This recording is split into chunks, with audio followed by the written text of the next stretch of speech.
Peggy 18. Hi everybody, this is Noah Hughes, Creative Director on Tomb Raider, and we're here at Crystal Dynamics. We're going to take a look at a segment of the game that's going to showcase some of our combat and high action sequences. So we can see Lara walking down these steps. She can overhear conversations from the enemies. You can see as she becomes aware of the enemy presence, she'll take cover behind anything that looks like cover. So that's something that's automatic, and we really promote the ability to freely move within cover and move throughout cover. So Lara's assessing the situation. She can overhear bits of story and understand more about what's going on the island. But most importantly, she can sort of use brains as she approaches this situation. She'll take out one guy. We can see that the enemies are reacting, so they're creating cover for themselves, reacting to her situation.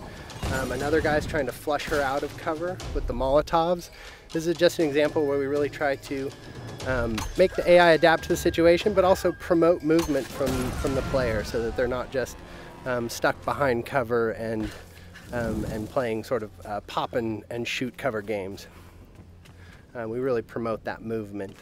So we can see Lara approaching here. She's got her a new gear element, the rope arrow. She's able to create her own zip line. And with the shotgun and the zip line, she's now back to an area she had been before, but able to access spaces that she had never been able to get to. Are you there? I'm here, Sam. Are you okay? What do they want with me, Lara? A fire ritual? This is so fucked up. Listen, I'm coming to get you. I'm going to get you out of there. Please, please help me, Lara. I promise. I promise, Sam. Hey, she just... Oh no! Sam? No! Sam! Help me, Sam, wait for me! You bastard! Sam, wait! No!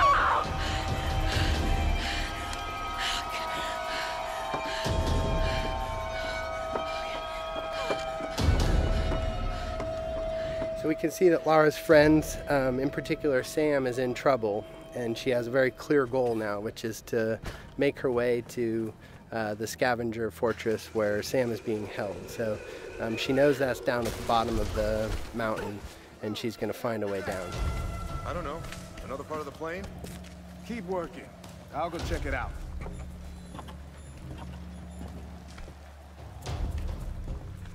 Again, often the best strategy is to sort of assess the situation before you jump in with guns blazing. Of course, you're always welcome to just open fire, but the game really promotes sort of that tactical approach in some situations.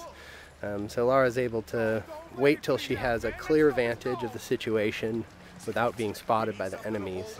She sees an opportunity in the fire, and she's able to open combat by really decimating the enemies with the environmental opportunities and then finishing off any stragglers. Now, last time we showed this space, we took the left route, and this is just an example of a forked path where you can see them coming up the path that we would have come down naturally.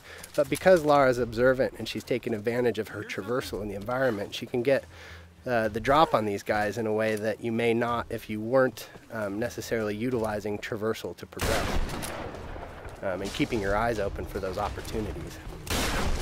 So again, Lara using the barrels as part of the environment to sort of create chaos within the enemy AI and take advantage of that chaos. So again, Lara just not necessarily being all about the biggest firepower, but really trying to use a tactical approach to combat.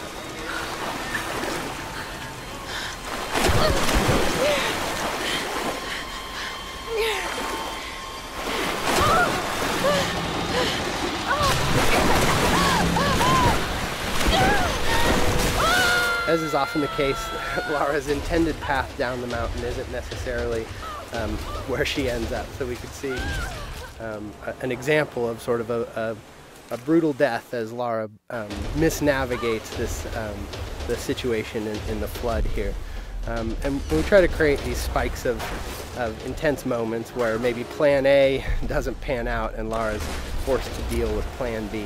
And you can see her shooting out barriers with the shotgun. This is another example of us trying to use gear acquisitions as something that provides new skills in the environment beyond just combat.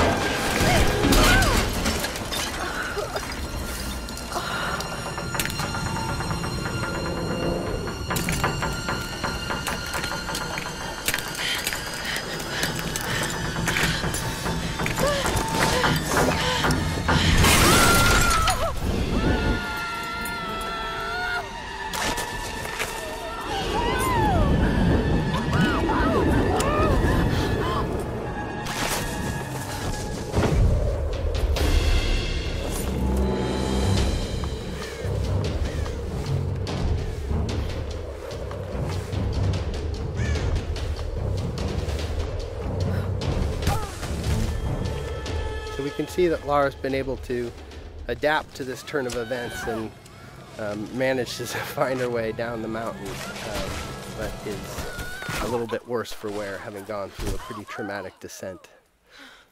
So we see Lara sort of shaken from the experience, and ultimately this is really just awakening injuries that have started since the beginning of the game. You can see her side is already bleeding from experiences she had when she first washed up on the island, and that's just been made worse by her traumatic descent. And so we're sort of introduced to this new space. This is the scavenger town, and up on the mountain you can see the ancient palace, which has been fortified by the scavengers, and really that's where Lara thinks Sam is being held. And so her goal, Sam and the others, so her goal is to really make her way into that palace. But you can see that she really is sort of feeling the effects of the fall, and as she stumbles her way into this new space, we realize that Lara is indeed worse for wear and has limited traversal capabilities. So you can't necessarily climb from roof to roof like you might if you were in the best of health. So Lara is really forced to sort of in a position of vulnerability to sneak her way towards the medical chopper that she saw, and hopefully find some supplies that are going to help her deal with her current situation. I don't know what you're talking about. Please. You are lying. I know you escaped with them. Please. I don't. I need to loosen your tongue. Tell me. So we can take a moment to overhear some of the story. That's always optional, but we try to infuse a lot of the environments with some of the backstory, and that's actually foreshadowing something that will come up a little bit later in the story. So we make our way through this grotesque tunnel, again trying to get to this medical chopper in hopes of dealing with our injuries, but really trying to take a cautious approach and stay away from these nasty scavengers.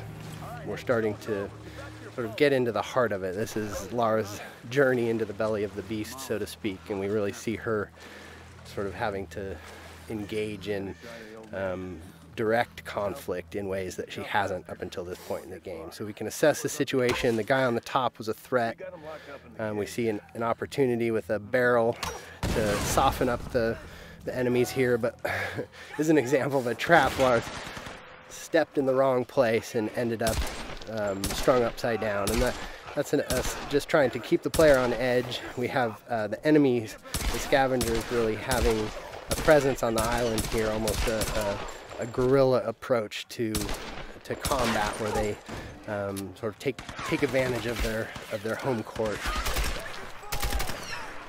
So we see combat progress from sort of that opportunity to initiate with tactical opportunities, taking out patrolling guards and exploding barrels, but then ultimately sort of being forced to confront them directly in order to get to her goals. And that's something that Lara is constantly dealing with, is this need to do whatever it takes to survive. And if these guys are presenting a threat to her, she's seen what they're capable of, and they're standing between her and sort of her ability to deal with her wounds.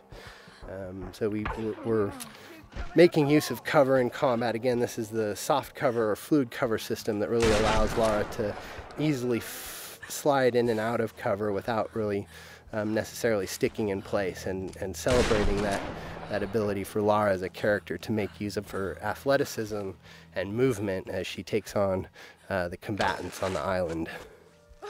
So with our piece of gear, our rope arrow, we've been able to pull our way into the crash chopper here, which is where Lara hopes to find something to deal with her injuries.